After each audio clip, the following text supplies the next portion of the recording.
Bienvenidos a la segunda parte de la segunda sesión de la serie Enséñanos a orar, una serie de enseñanzas acerca del Padre Nuestro como la oración modelo del Señor Jesús.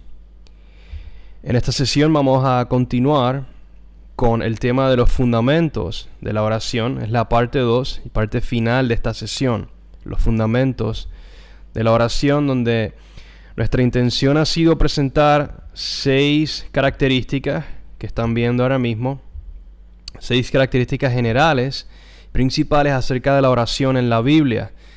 La semana pasada hablamos de las primeras 3, la parte 1, que acerca de que la oración está basada en el pacto, de que está centrada en el templo de Jerusalén y de que la presentamos como ofrenda a Dios de carácter cruciforme o sacrificial. Para los que no hayan visto esta parte 1, pueden ver el video y así pueden seguir el tema que vamos a continuar hoy, donde vamos a hablar de las siguientes 3 características. La número 4, la oración se presenta día y noche con perseverancia, siendo motivados por la fidelidad del Señor al pacto. Característica número 5 es que la presentamos día y noche con una actitud de humildad, fe y rectitud de corazón, reconociendo que el corazón es lo más importante delante del Señor. La 6ª característica es que la oración está enfocada en la venida del Señor, pues esperamos pacientemente por su día. Y eso es lo que vamos a cubrir en esta parte 2 de la sesión 2. Repito, esta es la segunda sesión de las 10 sesiones en total que vamos a hacer. Sin embargo, esta segunda sesión tiene 2 partes o 2 videos distintos, la parte 1 y la parte 2, para que quede claro. Y hoy vamos a terminar esta sesión 2 con la segunda parte de la sesión. Como dijimos en la primera parte, el pacto es la base de todo, es la base de la oración.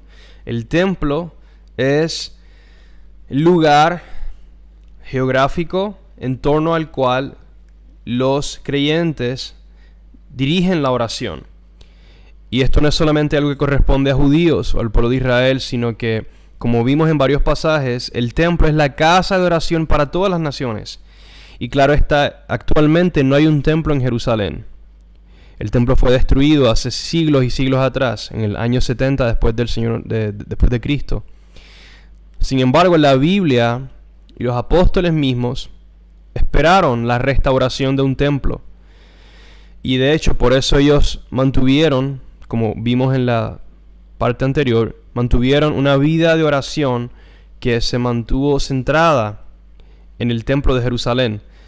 Y el Señor ha prometido que Él va a restaurar ese templo, ya que ese templo, el templo terrenal, o el templo en la tierra en Jerusalén, es necesario en relación al plan del Señor, al propósito del Señor, el cual va a estar conectado al templo celestial. Hay un templo actual en los cielos, y es ahí de hecho donde se encuentra el Señor Jesús, a la diestra de Dios Padre, y es desde ahí desde donde el Señor gobierna y ejerce autoridad y soberanía sobre los cielos y la tierra, y Él mismo ha determinado que ese templo celestial se conecte a la tierra por medio de un templo terrenal.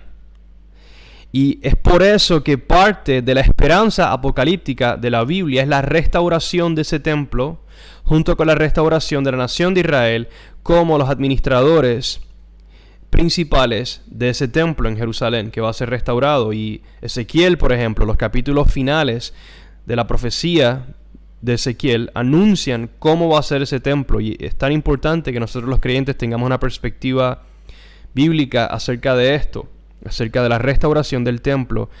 Y tal como Daniel dirigió su oración a este templo, aun cuando el primer templo de Salomón había sido destruido, a pesar de que el templo había sido destruido, Daniel continuó dirigiendo sus oraciones, y los santos, los creyentes en general continuaron dirigiendo su oración hacia el templo o hacia la ciudad de Jerusalén, donde había estado el templo y donde habría de ser restaurado ese templo. Por lo tanto, el templo Y la ciudad de Jerusalén continúa siendo el centro de la esperanza en torno al cual dirigimos la oración, nuestra oración en general. Y claro está el altar que se encuentra en ese templo. Es importante también. Y es ahí, en torno a ese lugar, en torno al cual los creyentes, judíos y gentiles, ofrecen sus oraciones como sacrificio por medio de salmos, himnos, oraciones al Señor, día y noche, noche y día, consistentemente, con perseverancia, sin desfallecer, como veremos hoy. Y lo hacen con una actitud de humildad, rectitud y fe, esperando, anticipando la venida del Señor, el regreso del Señor a su templo, como lo han anunciado las Escrituras. Así que vamos a hablar de este punto número 4. Día y noche ofrecemos la oración al Señor, perseverando sin desfallecer. Así como el fuego del altar, del sacrificio, debía mantenerse encendido continuamente, las Escrituras describen la oración de los justos como continuando día y noche, noche y día, sin cesar.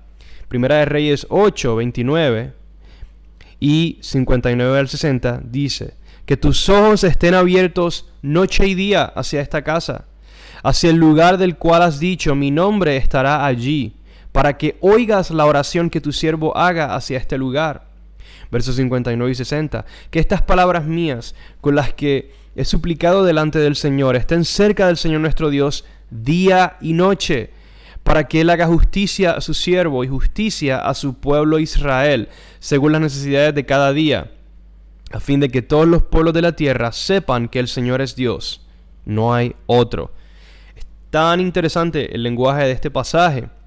Primero, Salomón invoca al Señor rogándole que Él mantenga su mirada sobre este lugar noche y día, ya que se van a presentar oraciones en este lugar día y noche, continuamente, y que esas oraciones van a estar relacionadas al Señor hacerle justicia a su pueblo Israel. Eso suena de hecho parecido a un pasaje que vamos a leer en unos momentos, Lucas 18, donde el Señor le dice, exhorta a sus discípulos de una manera muy específica. Lo vamos a ver en un momento. Sin embargo, el verso 60 dice que el fin parte del propósito de todo esto es que los pueblos de la tierra, somos usted y yo, nosotros los gentiles, sepamos que el Señor es Dios y no hay otro. Que nos volvamos en relación a este templo, a la oración de este templo día y noche. La respuesta del Señor a esa oración persistente, el resultado final será lo que las Escrituras anuncian, la redención de las naciones, donde globalmente todos los pueblos de la tierra se volverán a Yahweh, el Dios de Israel, a Jesús, el Señor de Israel, y lo adorarán y servirán solo a Él. Primera de Crónicas 9:33 dice que había cantores en el templo, jefes de casas paternas de los levitas que habitaban en las cámaras del templo, libres de todo otro servicio, porque estaban ocupados en su trabajo día y noche. Y vemos cómo el Señor y el rey de Israel insistía en que estos cantores levitas fueran dedicados al Señor y que su trabajo fuera servir al Señor en el templo día y noche en cánticos y oraciones. Y hay un propósito y un porqué detrás de esto. Vamos a hablar de eso en un momento.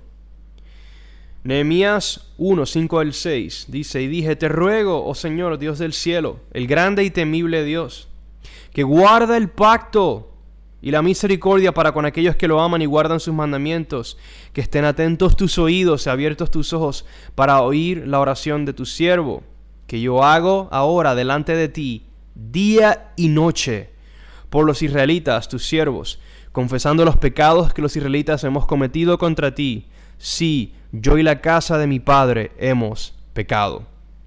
Aquí Nehemías hace una oración que es muy parecida a la oración de Salomón en Primera de Reyes 8, donde él le ruega al Señor: escucha, Señor, responde, Señor, al yo presentar esta oración día y noche, con perseverancia, recordándote continuamente acerca de tu palabra, para que tengas misericordia y perdones a tu pueblo.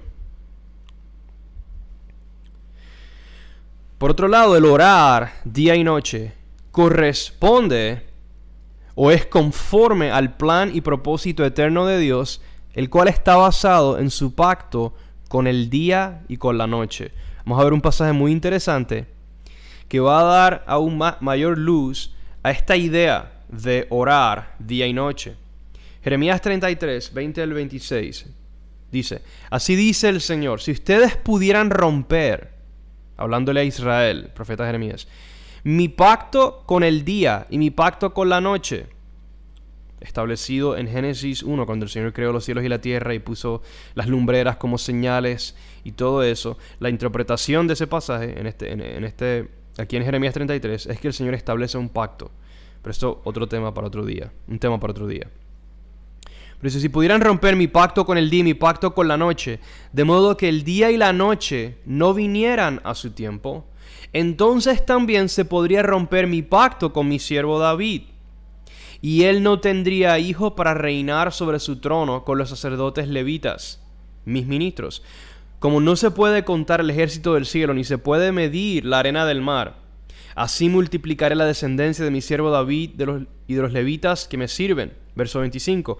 Así dice el Señor: si no hubiera permanecido mi pacto con el día y con la noche, y si yo no hubiera establecido las leyes del cielo y de la tierra, como lo dice en Génesis 1, entonces hubiera desechado la descendencia de Jacob y de mi siervo David, para no tomar de su descendencia quien gobernara sobre la descendencia de Abraham, de Isaac y de Jacob. Pero yo restauraré su bienestar y tendré misericordia de ellos. Y este pasaje está muy cargado de significado, pero el punto principal es ver la relación que hay entre esta realidad del pacto que el Señor estableció con el día y con la noche y la oración día y noche. Básicamente, aquellos que oran día y noche y que lo hacen a base del pacto, es decir, confiando que el Señor ha de ser fiel a su palabra, fiel a su pacto, y eso los motiva, eso les da gasolina, por así decirlo, combustible, para ellos continuar orando a Él día y noche y día, porque saben que el Señor ha de ser fiel a su palabra. ¿Por qué lo saben? Que llena de confianza el corazón del israelita, el corazón del creyente que se acerca al Señor de esta manera. Cuando el sol sale en la mañana, cuando la luna alumbra en la noche, conforme a lo que el Señor estableció en Génesis 1, sabemos que el Señor continúa sosteniendo su creación. Sabemos que el Señor continúa siendo fiel a las leyes o a las estipulaciones del pacto con el día y con la noche, las leyes del cielo y de la tierra. Verso 25. Y de la misma manera en que Él es fiel al sostener su creación día tras día y noche tras noche, como lo vemos, repito, al ver el sol brillar, la lluvia caer, la luna resplandecer, las estrellas brillar con hermosura en la noche, y al ver todo lo que transcurre en la creación, momento tras momento, sabemos que Dios en su soberanía y su poder es fiel a ese pacto, y de la misma manera ha de ser fiel al pacto con David, al pacto con su siervo Abraham, con Jacob, y por lo tanto podemos pedir día y noche conforme a ese pacto y a la fidelidad del Señor. Día en la mañana, viendo el sol brillar, presentamos nuestra oración, y en la noche, viendo las estrellas resplandecer, presentamos nuestra oración, siendo recordados continuamente acerca de la fidelidad del Señor que responde a la oración. Por lo tanto, la oración ferviente de los creyentes que se ofrece sin cesar día tras día y noche tras noche es un testimonio de fe y esperanza en el Dios del pacto, con absoluta certeza y convicción, suplicamos al Señor y hacemos que Él recuerde sus promesas. Como dice Isaías 62, versos 1 al 7, por amor de Sión, Jerusalén, no callaré, y por amor de Jerusalén no me estaré quieto, hasta que salga su justicia como resplandor y su salvación se encienda como antorcha. Eso significa hasta que se cumplan las promesas. El Señor no estará callado, sino que proclamará y confirmará el pacto por medio de los profetas, y no se estará quieto hasta que todas sus promesas en relación a Sión y Jerusalén se cumplan. Entonces, verso 2, verán las naciones tu justicia y todos los reyes tu gloria. Y esto será en el siglo venidero, cuando el Señor manifieste su gloria, regresando y restaurando a Jerusalén, restaurando al pueblo judío, reuniendo a las naciones en Jerusalén. Y te llamarán con un nombre nuevo que la boca del Señor determinará. Verso 3, serás también corona de hermosura en la mano del Señor y diadema real en la palma de tu Dios. Nunca más se dirá de ti abandonada, ni de tu tierra se dirá jamás desolada, sino que se te llamará, mi deleite está en ella, y a tu tierra prometida, porque en ti se deleita el Señor, y tu tierra tendrá esposo. Y aquí es que viene el verso crucial. Sobre tus murallas, oh Jerusalén, he colocado centinelas. En todo el día y en toda la noche jamás callarán. Ustedes que hacen que el Señor recuerde su pacto, sus promesas. No se den descanso, ni le concedan descanso hasta que la restablezca, hasta que haga de Jerusalén una alabanza en la tierra. Es tan importante notar cómo varios de los puntos que ya hemos mencionado a lo largo de esta sesión se integran en este pasaje. Primero, vemos que la oración, la exhortación a orar, a recordar al Señor, está basada en el pacto con su pueblo. Es una realidad israelocéntrica o centrada en la esperanza apocalíptica de Israel, en la oración, y está basada en el pacto. Número 2, está centrada en el templo, porque es el templo. El templo se encuentra en Sión, en Jerusalén, y es ese templo lo que será restaurado para el beneficio de las naciones, para que vean las naciones y aprendan y conozcan al Señor. Y cuando hablamos de las naciones en este contexto, no estamos hablando simplemente del remanente de creyentes gentiles que hemos creído en el Señor a lo largo de la historia hasta el día de hoy. Estamos hablando de un evento sin precedentes, global, en el regreso de Jesús, cuando las naciones como un todo, los reyes de la tierra y las naciones de la tierra, completamente a plenitud, se volverán al Señor y conocerán al Señor. En adición, vemos que la oración se ofrece al Señor día y noche, noche y día. Lamentaciones 2, 17 al 19, usa un lenguaje muy similar a Isaías 62, y vamos a ver de qué se trata. El Señor ha hecho lo que se propuso, ha cumplido su palabra que había ordenado desde tiempos antiguos. Y esto se refiere específicamente a las maldiciones del pacto descritas en pasajes como Deuteronomio 28 al 32. Yo les exhorto a que lean esos pasajes, esos capítulos, donde el Señor fue fiel a su palabra al juzgar y castigar severamente a Israel, y lo será hasta el tiempo de tribulación, cuando llegue el punto final de tribulación y castigo y se completen las maldiciones del pacto para con Israel en el fin del siglo, en el tiempo de angustia para Jacob y de gran tribulación. Y Jeremías reconoce que el Señor ha cumplido su palabra al hacer esto. Y claro está, este periodo comenzó con la destrucción del templo de Jerusalén en el año 586 a.C. y ha transcurrido hasta el día de hoy. La historia de Israel a partir de este periodo, cuando Jeremías y los profetas anunciaron la destrucción del templo y el exilio, la historia de Israel desde ese momento ha sido una de continuo sufrimiento y castigo hasta el día de hoy. siendo obviamente el evento más reciente, el Holocausto de los años 40, en el 1900, entre los años 30 y 40. Por lo tanto, no ha terminado, Israel no ha sido restaurado, Israel no ha sido, el reino no ha sido restaurado, Israel continúa en exilio. El Estado de Israel actual no es la restauración de Israel, ni de la nación de Israel. Es más que nada algo que el Señor ha provisto, precisamente para culminar con su trato severo con Israel. No hay paz en Israel, no hay seguridad en Israel, no hay justicia en Israel, no hay rectitud en Israel.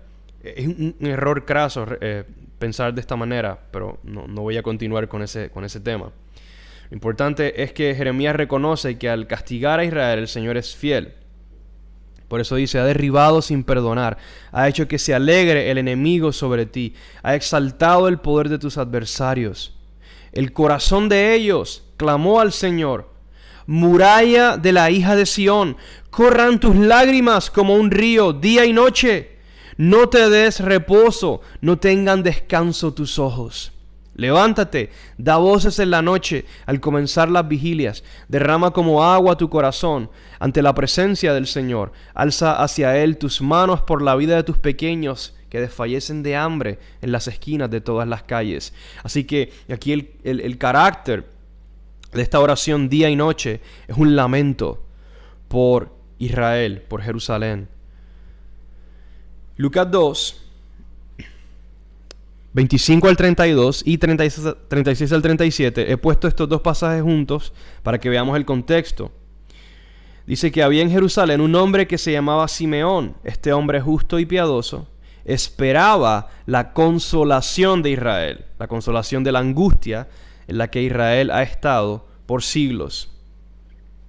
Y el Espíritu Santo estaba sobre él, y por el Espíritu Santo se le había revelado que no vería la muerte sin antes ver al Cristo del Señor.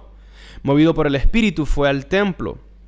Y ahí es donde él se encuentra con José y María, quienes habían ido al templo a presentar a Jesús. Verso 28. Simeón tomó al niño, a Jesús, en sus brazos y bendijo a Dios diciendo: Ahora, Señor, permite que tu siervo se vaya en paz, conforme a tu palabra, porque mis ojos han visto tu salvación, que es el Mesías, y es el consuelo de Israel.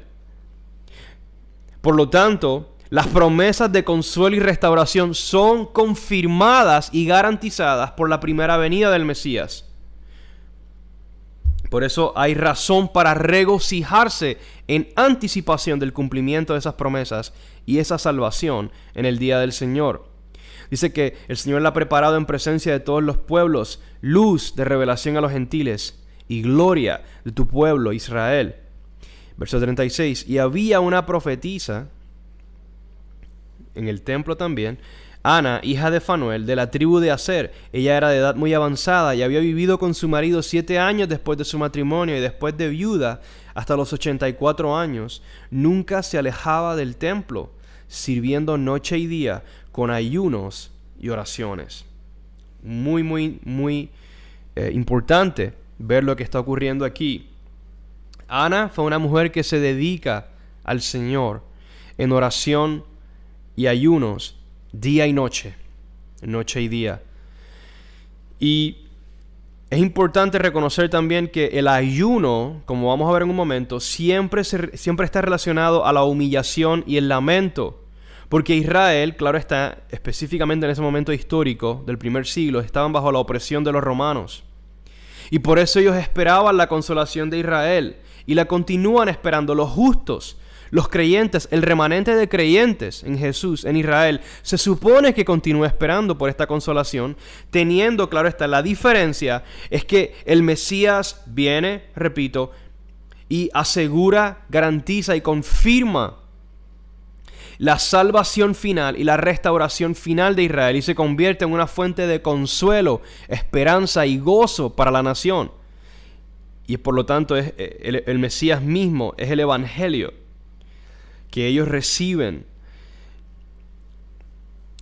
Sin embargo, Ana estaba dedicada al Señor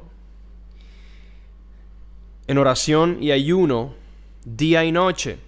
Y ella reconoce, al igual que Simeón, a Jesús como el Mesías, como la salvación que tanto Israel esperaba. El llamado y ejemplo de Jesús y sus apóstoles. El Señor Jesús y sus apóstoles vivieron con esa misma convicción de los profetas y nos llamaron a la perseverancia y la oración, sabiendo que esa perseverancia no viene por instinto, sino por instrucción. En Lucas 18, versos 1 al 8, Jesús les contó una parábola para enseñarles que ellos debían orar en todo tiempo y no desfallecer. Había en cierta ciudad un juez que ni temía a Dios ni respetaba a hombre alguno. También había en aquella ciudad una viuda, la cual venía a él constantemente diciendo: hágame justicia de mi adversario. Por algún tiempo el juez no quiso, pero después dijo para sí: aunque ni temo a Dios ni respeto a hombre alguno, sin embargo, porque esta viuda me molesta, le haré justicia, no sea que por venir continuamente me agote la paciencia. El Señor dijo: escuchen lo que dijo el juez injusto. Y esto crea un contraste absoluto entre Dios y el juez justo. Dice: ¿y no hará Dios justicia a sus escogidos que claman a Él día y noche? ¿Se tardará mucho en responderles? Les digo que pronto les hará justicia. Se refiere a la justicia que el Señor hará en el día del Señor. No obstante, cuando el Hijo del Hombre venga, ¿hallará fe en la tierra? En otras palabras, ¿hallará el Señor aquellos que perseveren en la fe hasta el fin, expresando esa fe en oración día y noche, clamando por la justicia que vendrá en el día de salvación, el consuelo que vendrá, la resurrección que vendrá, la restauración que vendrá, la redención que vendrá en el día de salvación? Y aquellos que tienen verdadera fe van a expresar esa fe y esa confianza y certeza en Dios por medio de clamar a Él día y noche. Y el Señor le enseña a sus discípulos esto. Varios pasajes acerca de esto. En Lucas 6, el Señor se va al monte y pasa toda la noche en oración a Dios. En Lucas 21:36 le dice a sus discípulos: pero velen en todo tiempo, orando en todo tiempo, para que tengan fuerza para escapar de todas las cosas que están por suceder y puedan estar en pie delante del Hijo del Hombre. Y Lucas 21, claro está, habla de un contexto apocalíptico acerca del fin de los tiempos, el día del Señor. En Hechos 1, verso 14, dice: todos estos, los discípulos, estaban unánimes, entregados de continuo a la oración, junto con las mujeres y con María, la madre de Jesús, y con sus hermanos. Así que los discípulos estaban dedicados a la oración.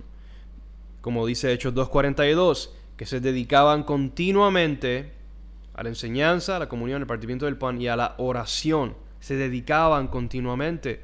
Y en Hechos 6:4, los apóstoles reconocen la necesidad de ellos entregarse a la oración y al ministerio de la palabra.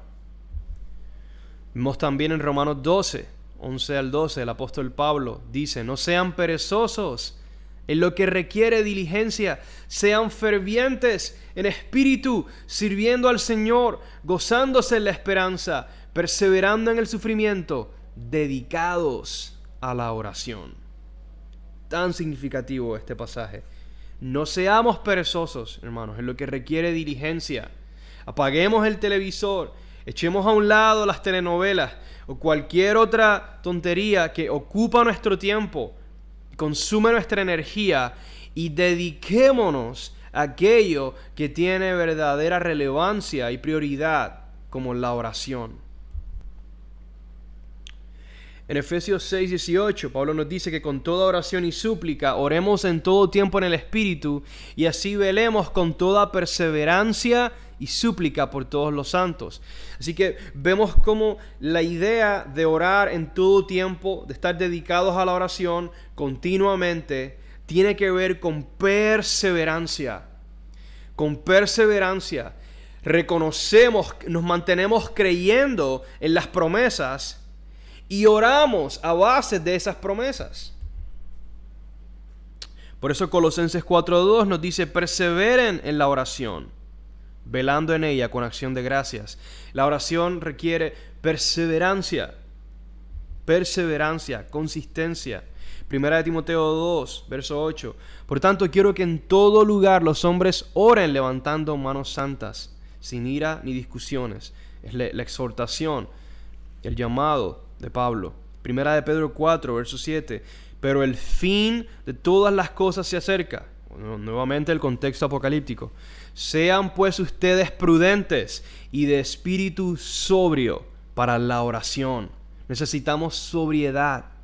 Necesitamos desintoxicarnos de la embriaguez de este mundo, de este presente siglo malo, y ser de espíritu sobrio para la oración. Judas 20 al 21. Pero ustedes, amados, edificándose en su santísima fe, orando en el Espíritu Santo, consérvense en el amor de Dios, esperando ansiosamente la misericordia de nuestro Señor Jesucristo para vida eterna. Refiriéndose a la misericordia, la gracia que se nos mostrará en la venida del Señor. En conclusión, la perseverancia en la oración, día y noche, se constituye en un sacrificio vivo que demuestra nuestra confianza en Dios hasta el fin. Vamos a hablar ahora de la característica número 5 de la oración. La hacemos de corazón, con humildad, fe y rectitud. Como dijo el rey David en el Salmo 51, versos 16 al 17, porque tú no te deleitas en sacrificio, de lo contrario yo lo ofrecería. No te agrada el holocausto. Los sacrificios de Dios son el espíritu contrito. Al corazón contrito y humillado, oh Dios, no despreciarás. Por eso, la actitud del corazón es lo más importante en la oración. La humildad en arrepentimiento, la fe sincera y la rectitud de corazón que resisten la hipocresía y la autojustificación son virtudes esenciales a la hora de orar. El Salmo 17, verso 1 dice: oye, oh Señor, una causa justa. Atiende a mi clamor, presta oído a mi oración, que no es de labios engañosos. El 26, Salmo 26, 1 al 4. Hazme justicia, esa es la petición, pero esta petición, la respuesta a esta petición depende de lo siguiente. Dice: oh Señor, porque yo en mi integridad he andado, y en el Señor he confiado, no en la carne, no en el hombre, en el Señor he confiado, he puesto mi fe, sin titubear. Examíname, oh Señor, y pruébame, escudriña mi mente y mi corazón, porque delante de mis ojos está tu misericordia, y en tu verdad he andado. Con los falsos no me he sentado, ni con los hipócritas iré. Disculpen. Por eso es tan importante guardar el corazón en relación a presentar nuestra oración delante del Señor. La actitud del corazón. Continuando, el Salmo 34, 15 al 18 dice que los ojos del Señor están sobre los justos y sus oídos atentos a su clamor. El rostro del Señor está contra los que hacen mal, para cortar de la tierra su memoria. Claman los justos y el Señor los oye y los libra de todas sus angustias. Cercano está el Señor a los quebrantados de corazón y salva a los abatidos de espíritu. Es a esos a quienes el Señor les responde. El Señor no responde a cualquier oración. El Señor le da prioridad a la calidad de la oración, mucho más que a la cantidad de la oración. Por lo tanto, es importante que nuestra oración día y noche tenga el carácter cualitativo de un corazón quebrantado, de un espíritu abatido en arrepentimiento y humildad. Como el Salmo 66, 17 al 20 dice: con mi boca clamé a Él, y ensalzado fue con mi lengua. Si observo iniquidad en mi corazón, el Señor no me escuchará. Pero ciertamente Dios me ha oído, Él atendió a la voz de mi oración. Bendito sea Dios, que no ha desechado mi oración, porque es posible que el Señor deseche nuestra oración si no lo hacemos con el corazón correcto.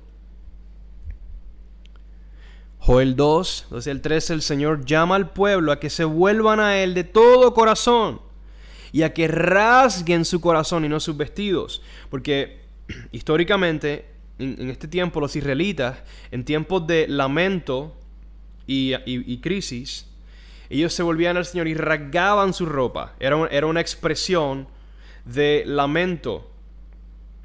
Sin embargo, el Señor aquí les dice, no rasguen meramente su ropa, rasguen su corazón, muestren verdadero arrepentimiento y sinceridad. ¿Por qué? Porque Él es compasivo y clemente, lento para la ira, abundante en misericordia, y se arrepiente o se vuelve de infligir el mal. Simplemente lo que significa esa última frase, para aclarar y que aquellos que digan, el Señor se arrepiente, a lo que se refiere simplemente es que el Señor pudiera decretar juicio sobre un individuo o una ciudad o quien sea, mas si aquellos sobre quienes se ha decretado ese juicio se vuelven a Él en verdadero arrepentimiento, el Señor es capaz de cambiar su mente, de cambiar su idea original de infligir mal. Eso es todo lo que significa. Y hay varias historias en la Biblia que ilustran esto. Continuando con la actitud del corazón, Lucas 18, 9 al 14, un pasaje muy importante que de hecho está relacionado al que leímos anteriormente en los versos 1 al 8, Lucas 18, 1 al 8. Pero el 9 al 14 dice, dijo también Jesús esta parábola a unos que confiaban en sí mismos como justos, autojustificación, y despreciaban a los demás. 2 hombres fueron al templo a orar, uno era fariseo y el otro recaudador de impuestos. El fariseo, puesto en pie, oraba para sí de esta manera: Dios, te doy gracias porque no soy como los demás hombres, estafadores, injustos, adúlteros, ni aun como este recaudador de impuestos. Yo ayuno 2 veces por semana, doy el diezmo de todo lo que gano. Pero Jesús dice que el recaudador de impuestos, de pie y a cierta distancia, no confiado de sí mismo, no quería ni siquiera alzar los ojos al cielo, sino que se golpeaba el pecho diciendo: Dios, ten piedad de mí, pecador. Les digo que éste descendió a su casa justificado, pero aquel no. Porque todo el que se engrandece será humillado, pero el que se humilla será engrandecido. Importantísimo en relación a la oración. Y claro está, nos humillamos. ¿Por qué? Porque sabemos que el día del Señor está cerca. Porque nuestra oración, como la de estos hombres, está orientada o enfocada en ese día, en el día del Señor. Y no queremos ser hallados como pecadores en ese día, sino queremos ser justificados delante de Dios. Y claro está, sabemos que esa justificación viene por medio de la fe y el arrepentimiento en el Señor Jesús, quien derramó su sangre para que seamos justificados, ser hallados justos en ese día. Primera de Pedro 3, 7 al 12, bien particular este pasaje. Pedro le dice a los maridos, dice: ustedes, maridos, igualmente convivan de manera comprensiva con sus mujeres, como con un vaso más frágil, puesto que es mujer, dándole honor por ser heredera como ustedes de la gracia de la vida, para que sus oraciones no sean estorbadas.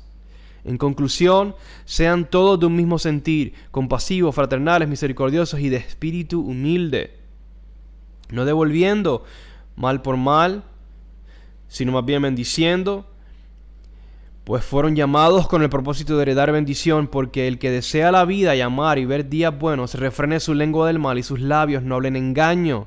Apártense del mal y haga el bien, busque la paz y sígala, porque los ojos del Señor están sobre los justos y sus oídos atentos a sus oraciones. Pero el rostro del Señor está contra los que hacen el mal. Y aquí Pedro está citando el Salmo 34 que leímos hace un momento. Así que, maridos, tratemos bien a nuestras mujeres, seamos comprensivos con ellas, no seamos abusivos, porque de lo contrario, nuestras oraciones no van a ser escuchadas por Dios.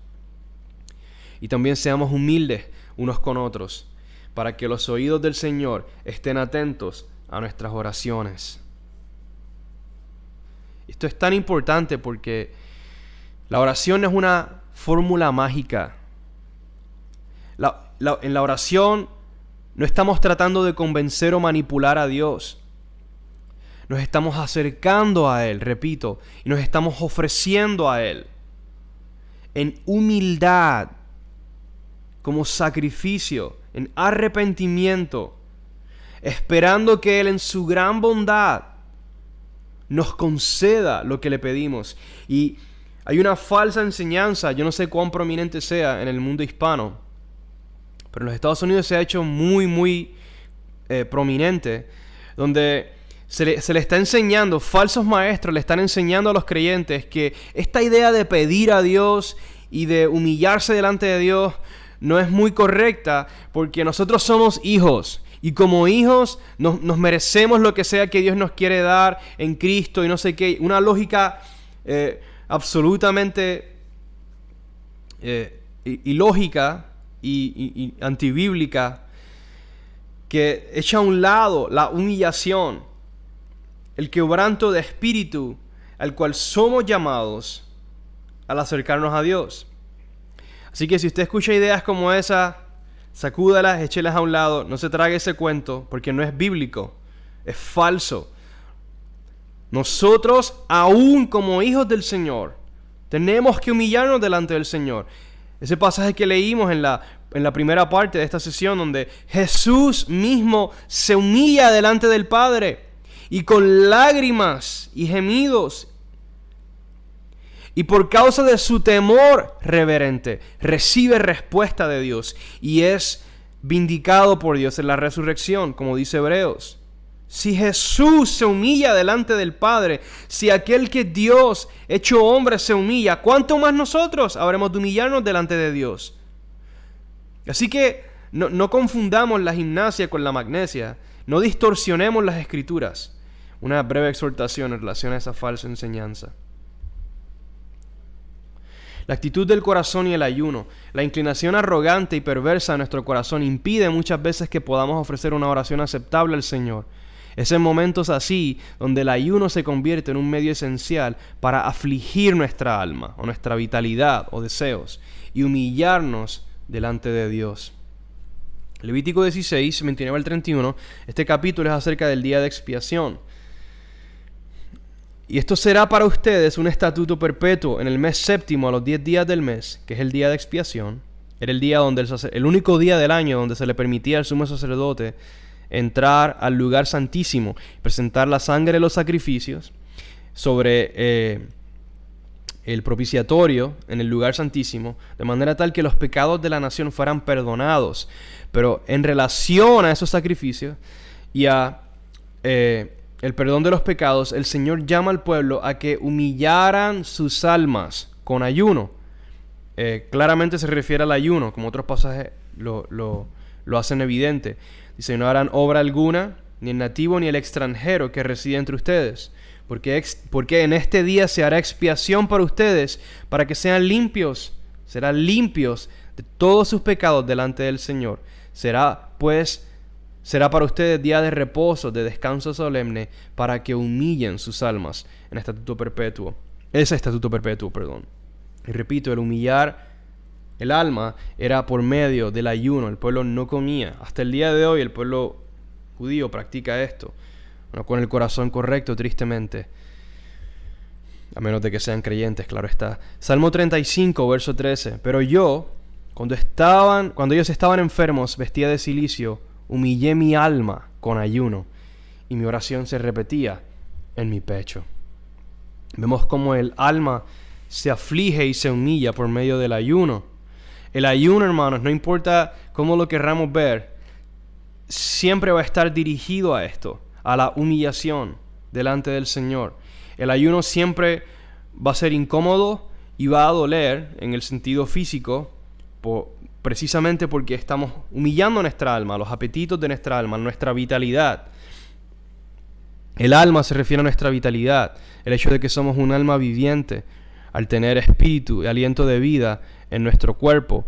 Y por lo tanto, cuando no comemos, estamos reduciendo nuestra vitalidad. Nos sentimos débiles, nos sentimos decaídos, y eso se supone que aprovechemos esa oportunidad para humillarnos delante del Señor y pedir por su misericordia, repetir nuestra oración, delante de Él. Esdras 8:21 dice que Esdras proclama un ayuno para que el pueblo se humillara delante de Dios. Así que vemos esta relación directa que hay entre el ayuno y la humildad, o el ayuno y la humillación. Y claro está, nosotros pudiéramos también distorsionar el propósito del ayuno, y como Jesús recalcó en cuanto a los fariseos, inclusive utilizar el ayuno como un medio de autoexaltación en lugar de autohumillación. Pero claro está, no queremos hacer eso. Queremos hacer el ayuno correcto, con el corazón correcto, y dejar que el ayuno obre su efecto en nosotros al humillarnos delante de Dios. Daniel 9, Daniel se vuelve en oración y súplicas a Dios en ayuno, cilicio y ceniza, y hace confesión y confiesa su pecado y el pecado de la nación en ayuno, en humillación. El ayuno junto con la oración se hacen aún más urgentes y relevantes ante la venida del día del Señor. Como dice Joel 1, 14 al 15, promulguen o proclamen ayuno, convoquen asamblea, congreguen a los ancianos y a todos los habitantes de la tierra en la casa del Señor su Dios, y clamen al Señor: ¡ay de ese día! Porque está cerca el día del Señor, y vendrá como destrucción del Todopoderoso. A una hora, declara el Señor, vuelvan a mí de todo corazón, con ayuno, llanto y lamento. Así que vemos cómo el ayuno, en conjunto con la oración, son una herramienta para humillarnos delante del Señor a la luz del día, de su día, el día del Señor, a fin de que obtengamos misericordia del Señor al arrepentirnos y ser justificados por medio de la cruz, al humillarnos delante del Señor en ayuno. La búsqueda de todo corazón. Aquellos que se humillan delante de Dios son también quienes lo buscan de todo corazón, y son estos quienes hallarán respuesta de parte del Señor. Proverbios 8:17 dice: amo a los que me aman, y los que me buscan con diligencia me hallarán. Primera de Crónicas 16, 10 al 11. Gloríense en su santo nombre, alégrese el corazón de los que buscan al Señor. Busquen al Señor y su fortaleza, busquen su rostro continuamente. Segunda de Crónicas 15, 1 al 2. El Espíritu de Dios vino sobre Azarías, hijo de Obed, y salió al encuentro de Asa y le dijo: óiganme, Asa, y todo Judá y Benjamín, el Señor estará con ustedes mientras ustedes estén con Él, y si lo buscan, se dejará encontrar por ustedes. Pero si lo abandonan, lo contrario a buscar al Señor, Él los abandonará. Y vemos cómo la oración es uno de los medios principales de buscar al Señor, de buscar sus caminos, de buscar su misericordia, su favor, su perdón, su fortaleza, para perseverar, su rostro en el santuario.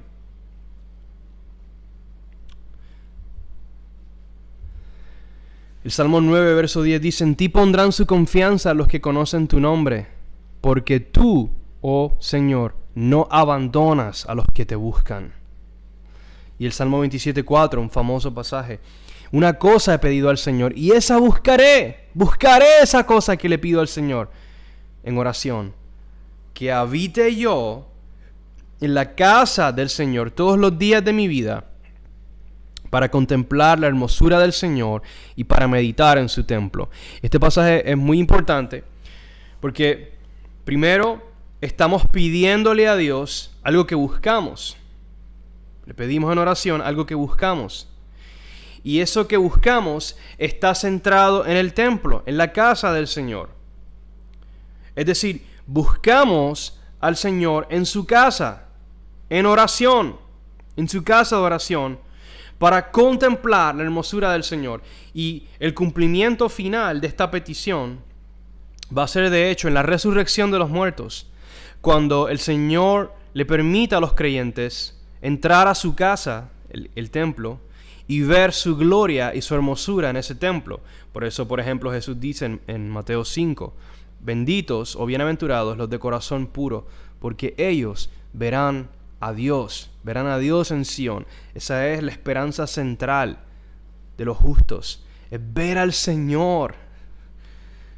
Y esto no es simplemente una pequeña impresión en nuestra mente, es literalmente ver a Dios cara a cara. Y esa búsqueda nos lleva a una vida de oración en torno a esa esperanza. Jeremías 29, 12 al 13. Dice, ustedes me invocarán en oración y vendrán a rogarme y yo los escucharé.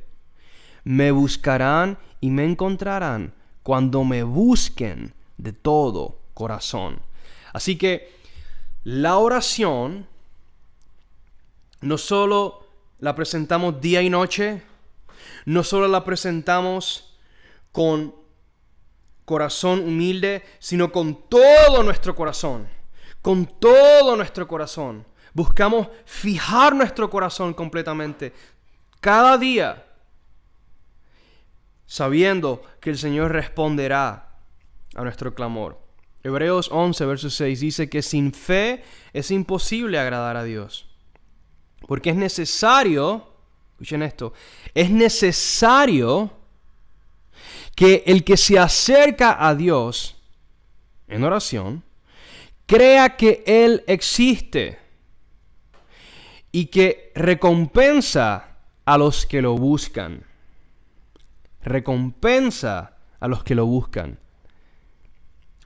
Y el paréntesis es muy importante porque esto de que crea que Él existe no se refiere principalmente a una existencia ontológica. Ontológico se refiere a la persona o el ser de Dios. Hoy en día hay mucha gente que se consideran ateos, es decir, que ellos no creen que exista ningún tipo de Dios. Obviamente algo que es absolutamente absurdo, pero no es a este tipo de idea a lo que se refiere este pasaje. En la antigüedad, para la gente en este tiempo, la existencia de algo o alguien no era algo ontológico, no se refería al ser o a la persona de ese alguien. Se refería más bien a lo que esa persona hacía o no hacía. En otras palabras, se refiere más a existencia práctica. Por lo tanto, esto pudiera traducirse: es necesario que aquel que se acerca a Dios crea que Él actúa. Porque, de hecho, en Hebreos 11, Pablo se dirige a creyentes judíos. Ellos afirmaban la existencia de Dios. Ellos no tenían duda alguna acerca de la existencia de Dios. El conflicto entraba cuando ellos creían o no, o confiaban o no, que el Señor habría de actuar y de obrar y de, por lo tanto, demostrar su existencia de esa manera al salvar e intervenir por su pueblo. Pueden ver pasajes como Isaías 40 para que vean a qué se refiere esto. La característica final, número 6, el día del Señor, el enfoque de la oración. Así como dijimos acerca del Padre Nuestro, la oración en la Biblia tiene un enfoque apocalíptico en torno a la venida del día de Dios. Los justos esperan pacientemente y piden incesantemente por la vindicación y recompensa que vendrá en ese día. Salmo 7, 6 al 9 dice: levántate, oh Señor, en tu ira, álzate contra la furia de mis adversarios y despiértate en favor mío. Verso 7, que te rodee la asamblea de los justos y tú en lo alto regresas sobre ella. El Señor juzga a los pueblos. Júzgame, oh Señor, conforme a mi justicia y a la integridad que hay en mí, que se acabe la maldad de los impíos, pero establece tú al justo, porque el Dios justo prueba los corazones y las mentes. Así que este pasaje, como los que vamos a ver ahora, reflejan esta orientación, este enfoque apocalíptico en torno al regreso del Señor, a la venida del Señor, al Señor levantándose y viniendo a la tierra desde el cielo en su ira en el día del Señor para vindicar al justo, para salvar al justo, para hacer juicio. El Salmo 9, 18 al 19 dice: pues el necesitado no será olvidado para siempre, ni la esperanza de los afligidos perecerá eternamente. Levántate, oh Señor, no prevalezca el hombre, sean juzgadas las naciones delante de ti. Ven, señores, por lo tanto, este clamor singular de la oración del justo. Salmo 17, versos 1 y 2 y 3 y 15 dicen: oye, oh Señor, una causa justa, atiende a mi clamor, presta oído a mi oración, que no es de labios engañosos, que de tu presencia venga mi vindicación, que tus ojos vean lo que es justo. Verso 13, levántate, Señor, sal a su encuentro, derríbalo con tu espada, libra mi alma del impío en el día del Señor. Como vamos a ver ahora. Líbrame de los hombres con tu mano, oh Yahweh, de los hombres del mundo, cuya herencia está en esta vida. Verso 15, en cuanto a mí, en justicia contemplaré tu rostro. Al despertar en la resurrección, me saciaré cuando contemple tu semblante. Absolutamente, la oración del justo está fija, enfocada en la vindicación, la justicia del día del Señor. Salmo 50, 1 al 4. El poderoso Dios, el Señor, ha hablado y ha convocado a la tierra desde el nacimiento del sol hasta su ocaso. Desde Sión, perfección de hermosura, Dios ha resplandecido. Que venga nuestro Dios y no calle. El fuego consume delante de él, y a su derredor hay gran tempestad. Él convoca a los cielos en lo alto y a la tierra para juzgar a su pueblo. Y esto habla de pasajes como en Mateo 24, donde el Señor dice que Él vendrá de los cielos, en las nubes, con poder y gran gloria, con fuego consumidor, con una gran tempestad, para juzgar a su pueblo. Y el clamor aquí está enfocado en ese día. Salmo 82, verso 8. Levántate, oh Dios, juzga la tierra, porque tú posees todas las naciones. Una y otra vez vemos cómo las Escrituras, y en este caso los Salmos particularmente, que es el libro principal de oración en la Biblia, continúan teniendo este enfoque apocalíptico de la oración. Delante de Efraín, Salmo 80, de Benjamín y de Manasés, despierta tu poder y ven a salvarnos. Restáuranos, oh Dios, y a resplandecer tu rostro sobre nosotros y seremos salvos. Y esta es la misma idea detrás de la frase en Mateo 6, verso 10, de la cual, claro está, hablaremos con más detalle en el resto de la serie de enseñanzas. Venga tu reino, hágase tu voluntad, así en la tierra como en el cielo. Apocalipsis 22, 20 dice que el que testifica estas cosas dice: sí, vengo pronto. Y nosotros decimos: amén, ven, Señor Jesús. Nuestra perseverancia en la espera por ese día es sostenida por la gracia de Dios impartida por medio del Espíritu Santo. Por eso el Señor Jesús enfatizó el pedir por el don del Espíritu, o el depósito del Espíritu, que nos es dado como garantía de la herencia eterna en el siglo venidero. Lucas 11:13 dice: pues si ustedes, siendo malos, saben dar buenas dádivas a sus hijos, ¿cuánto más su Padre Celestial dará el Espíritu Santo a los que se lo pidan? Y en Juan 14:26 Jesús dice: pero el Consolador, el Espíritu Santo, a quien el Padre enviará en mi nombre, al pedirlo en oración, Él les enseñará todas las cosas y les recordará todo lo que les he dicho, a fin de que podamos perseverar y ser sostenidos por el Espíritu, por la gracia de Dios, en este arduo trayecto de perseverancia a la luz de la esperanza.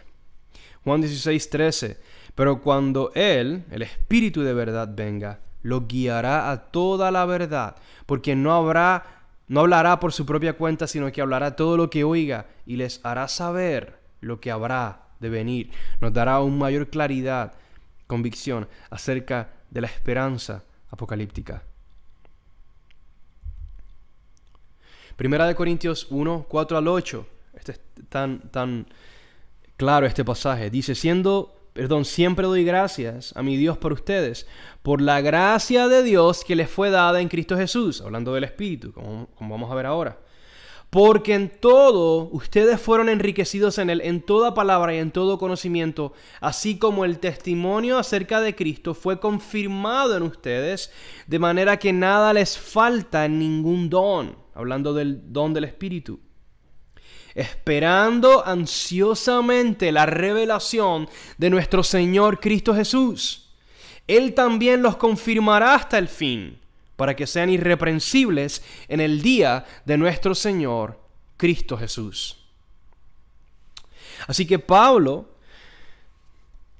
pone varias cosas en perspectiva. Número 1, él da gracias a Dios porque los creyentes en Corinto habían sido confirmados en la fe por medio del don del Espíritu, de manera tal que ellos podían esperar con mayor convicción ansiosamente la revelación del Señor Jesús en el día del Señor. Es a eso a lo que se refiere la revelación.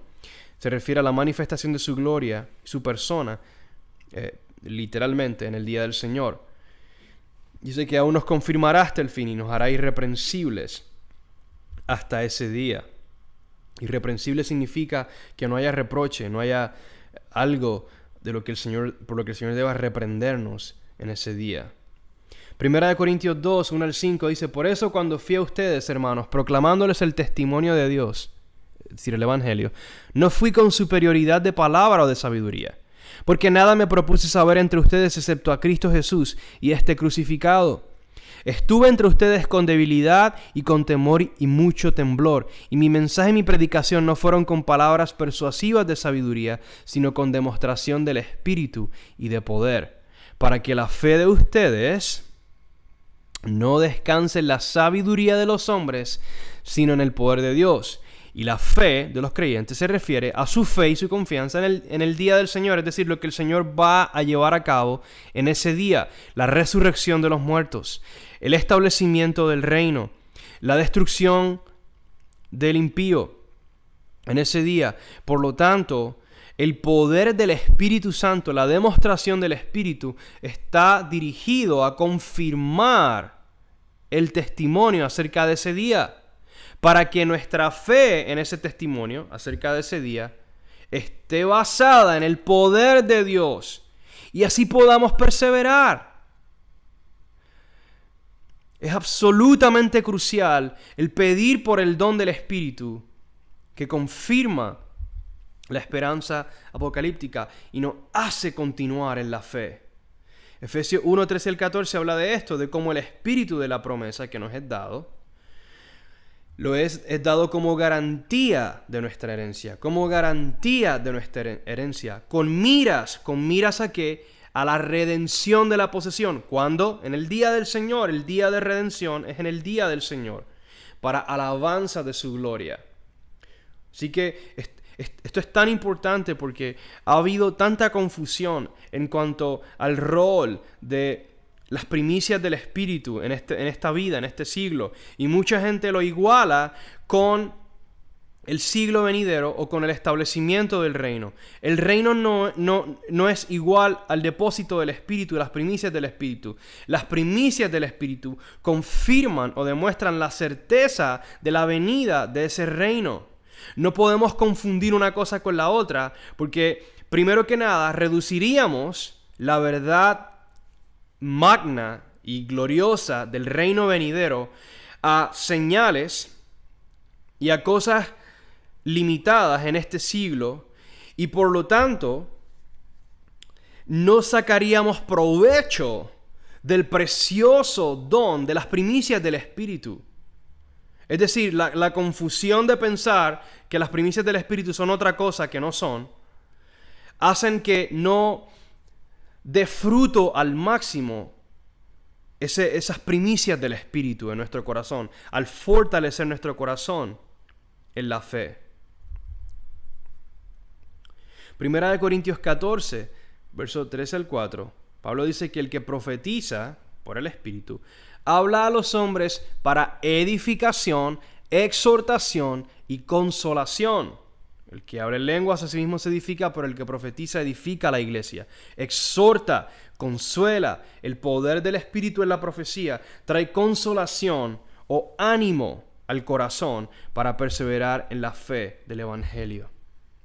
Finalmente, el Espíritu Santo de Dios es el agente principal quien testifica con poder acerca de la gloria que vendrá en ese día. Mateo 10, 16 al 20 dice: miren, yo los envío como ovejas en medio de lobos.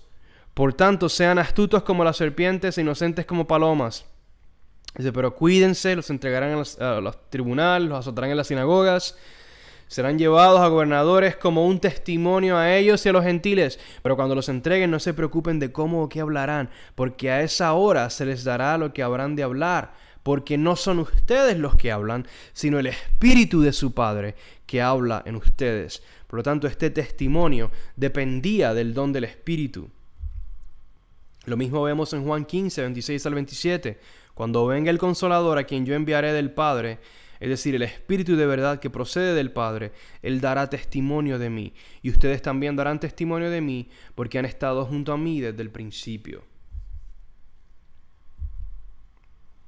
En Hebreos 2, 2 al 4, dice: porque si la palabra hablada por medio de ángeles, hablando de la ley, en Sinaí, resultó ser inmutable, y toda transgresión y desobediencia recibió una justa retribución, ¿cómo escaparemos nosotros si descuidamos una salvación tan grande en el día del Señor? Porque esa salvación, como vamos a ver ahora, fue anunciada primeramente por medio del Señor, nos fue confirmada por los que la oyeron. Dios testificó junto con ellos, tanto por señales como por prodigios, y por diversos milagros, y por dones repartidos del Espíritu Santo, según su propia voluntad. Muchos puntos importantes aquí.